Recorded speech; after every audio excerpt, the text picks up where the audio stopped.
basketball, MLB, WWE, UFC, NBA. Interesting.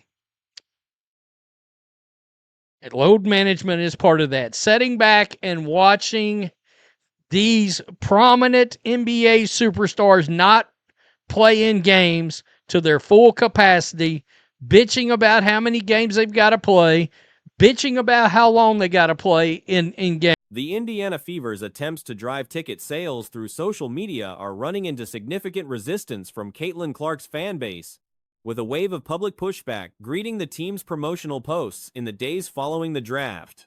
The friction connects directly to Stephanie White's comments about managing Clark's workload heading into training camp. White's language describing the need to ramp her up and be deliberate about the types of reps Clark receives landed poorly with fans who have heard similar framing before. Games and watching some of these awful coaches set down their stars has really turned a lot of fans off. We all sat through Caitlin Clark missing every game last year due to injury except 13. I believe it was 13 games. And it made for one long season. Let me tell you. Somebody brought up online, you know what? The Indiana Fever. The same phrasing was used during last season while the organization managed expectations around Clark's return from injury, a return that ultimately never materialized for the bulk of the year. Fans who sat through that experience heard the current comments through that lens, and the response has been skeptical. The fan reaction visible across the Fever's social media posts reflects a specific set of grievances rather than general discontent. They won a lot of games last year, but a lot of those games that they won were still boring. And that's not a good look for the team, for their marketing, for the WNBA. You don't want boring games because that's what your league was associated with before Caitlin Clark's arrival, was boring and a piss-poor product. Well, there's been all kinds of trouble. Several recurring complaints center on how Clark was used offensively last season, fans describing her as stationed in the corner without screens being set for her, functioning more as a spacing piece than as the primary creator her skill set demands. The concern heading into the new year is that the offensive structure will look similar, a worry compounded by the decision to draft another guard rather than the size needed to give Clark easier looks in the paint. For supporters who traveled to games and paid premium prices, the value proposition of attending without a guarantee that Clark is running the offense at full capacity is a real consideration. Signals that have went up like flares all over the place. Caitlin Clark's going to play off ball. We're drafting a point guard. We're drafting a point guard that hates Caitlin Clark fans. You can't tell me she loves Caitlin Clark either, because I'm not believing that. Regardless of how much people will play nice once they're on the same team. It's still drama. The team just did. The ticket revenue question underneath all of this is straightforward. The Fever will almost certainly sell out their home games regardless. Clark's presence ensures that floor. But the price those tickets command, and whether fans feel the product is worth what they paid, is a different calculation. Neat. You got Stephanie White saying that, they're going to load manage Caitlin Clark, and we'll get to the fact that the Fever are still putting up their little social media posts about buying tickets.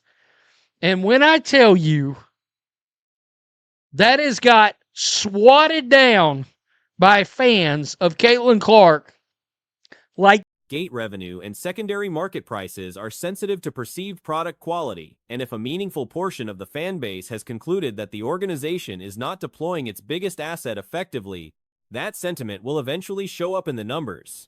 The broader comparison being drawn is to load management in the NBA, which has been identified as one of the factors behind that league's declining television ratings and cultural relevance over the past decade.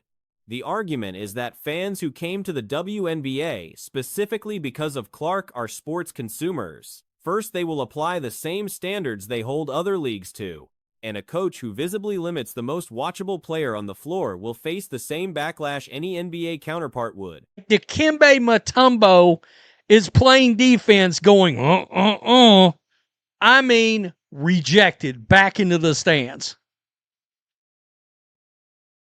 Playoff ball, load management. This is starting to sound like a nightmare. A nightmare. Stephanie White. You know, what is the time period or the acclimation, if you will, not just for her, but also the teammates? Yeah. The Fever built their current commercial moment entirely on Clark's arrival. How they manage her minutes and her role in the offense will determine whether that moment sustains itself or erodes. There has been noticeable concern among Indiana Fever followers regarding Sydney Colson's status heading into the new season. Around, or although, is it advantage because you have a lot of new faces, so it's new for everybody? Yeah, I think it's new for everybody. I think we got to be smart. She has worked her butt off this whole off season to prepare herself. We have an added advantage in that she played games in March, right, with USA Basketball. And so she has game exposure. She has game pace. She has game rhythm. She has game timing. And so we have an advantage. But we also want to be smart. She doesn't need every rep in practice. Like we want to continue to ramp her up. Her social media activity went quiet in early December and has remained that way since. Her most recent public-facing appearance appears to have been a brief interview from mid-April, in which she briefly addressed some personal questions before largely deflecting and noting she was simply enjoying time away. Beyond that, there has been virtually no public-facing activity, no interviews, and no indication of where she stands within the organization's plans. Up, it's a long season, 44 games, and we play a heavy cadence of games in a week, and so we want to be smart in camp and make sure we I don't want to say ease her into it because she's ready for camp, but we want to make sure that we manage the reps and what kinds of reps she's getting just to build her up so that she's ready to go. And we don't have any kind of questions about that. I mean, come on. Ramp her up? The absence has prompted genuine uncertainty about whether she remains part of the roster picture at all. Colson drew some friction from fans when she moved from Las Vegas to Indiana, though those who followed her closely noted that the transition did not change her as a person or a player. She brought energy, experience, and a kind of infectious enthusiasm that resonated within the locker room. Interview might have been Yahoo Sports. So I believe she did this April 12th, which is a couple of days ago. Everybody's like, oh, yeah, sex symbol, you should do the body issue. And I'm like, yo, I'm in paradise. I'm not worried about that kind of stuff. Like, I'm just...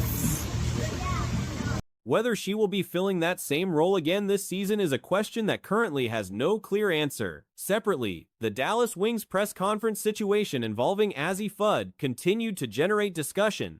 During a recent media availability, a reporter asked Fudd whether her previously announced relationship with Paige Buchers was still ongoing and whether the two had sought guidance from other couples in the league about navigating the dynamic as professional teammates. I'm just living my life and just, enjoying myself. It's not about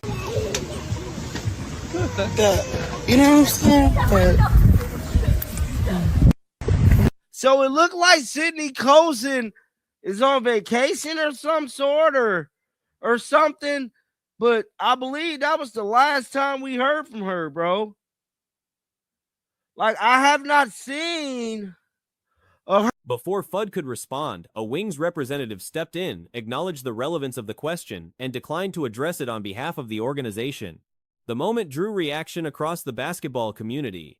One commentator made the argument that the intervention actually did Fudd a disservice by treating a #1 overall pick as someone who required shielding from standard media questions. Not seen or heard anything from Sydney Colson.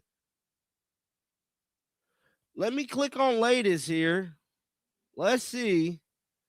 There has not been any Sydney Colson news. Somebody said, of course, we're taking seriously Sydney Colson in the face of the league. Also, beloved Sydney Colson, who played for the Aces, got so much hate for joining the Fever, and she loved the fans and this team. They all had a blast, but was shocked that she The comparison to male athletes was pointed. Steph Curry, LeBron James, and Aaron Rodgers have all faced personal questions from journalists and answered them directly without organizational interference. Chitter Sanders, selected in the 5th round of the NFL draft, fielded intense media scrutiny without similar protection. The argument was not aimed at Fudd personally, but rather at the league and the organization for stepping in the way it did. In this team, they all had a blast, but was shocked that she didn't change as a person, but just being, I don't know what they mean by there. Is Sydney Colson out of the league? A lot of people have been wondering, bro, like, where the hell is Sydney Colson, dog? Let's see here. I'm trying to see if there are like any updates on her. Even 5 minutes of research we've shown you, Monkey. No, I don't know. We're not getting into that.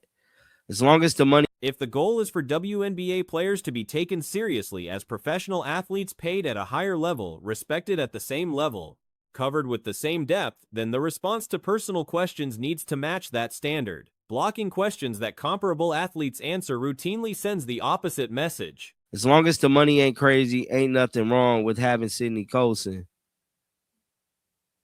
April 14th names: Natasha Cloud, Tiffany Hayes, Tina Charles, Emma Messerman. Has Emma Messerman went to his team yet? Timmy Fibonlay gone, so this is old. This is an old thing here. And we're not going to talk about the AZ Fudd situation. I know like a lot of you guys want me to. I'm not talking about that. The outcome, regardless of intent, is that the question now has more oxygen than it would have had if Fudd had simply answered it herself. A brief, direct response would have closed the topic. You guys want me to. I'm not talking about that. I could care less, about who she going with. That's not really any of my business, but I will say this about the AZ Fudd situation. I feel like AZ Fudd should have answered the question. The Wings should not have stepped in there and not answered the question. I mean, not allow her to answer the question how they did. They definitely should have allowed her to answer the question. The intervention has kept it open. On a separate note, the Fever released a promotional video centered on Aaliyah Boston ahead of the new season, drawing heavily on her efficiency in the post, her touch around the basket, and her ability to function as a playmaker and passer from the interior. Should have allowed her to answer the question. Those of you guys who might not know what exact situation we're talking about this situation that went down yesterday during a Dallas Wings presser. I'll touch on this. You know what I'm saying? I'm not going to like make a whole video about this, but I will touch on it. That is AZ Fudd signaling to I would say the clips highlighted her footwork, her read of defensive rotations, and the variety of finishes she generates from close range. Team personnel and coaching staff spoke to her stabilizing presence within the locker room and her value as a two-way player who demands attention defensively. I would say the Wings PR team about this question, let's listen. Paige announced last year on TikTok that y'all were a couple, and I'm wondering if that is still the case, and if so, if y'all have talked to any other couples in the league about how they negotiate that dynamic as pro teammates. I understand why you have to ask that question, but we're going to respectfully decline from commenting on our players' personal lives. Go to the next question. So in this clip here, you can clearly see AZ Fudd look a little startled. Now, somebody who her extension, which represents the largest contract in franchise history, has been widely supported given her production and the consistency she has shown since entering the league. Her status as the most efficient interior scorer in the league during certain stretches makes the investment straightforward to justify.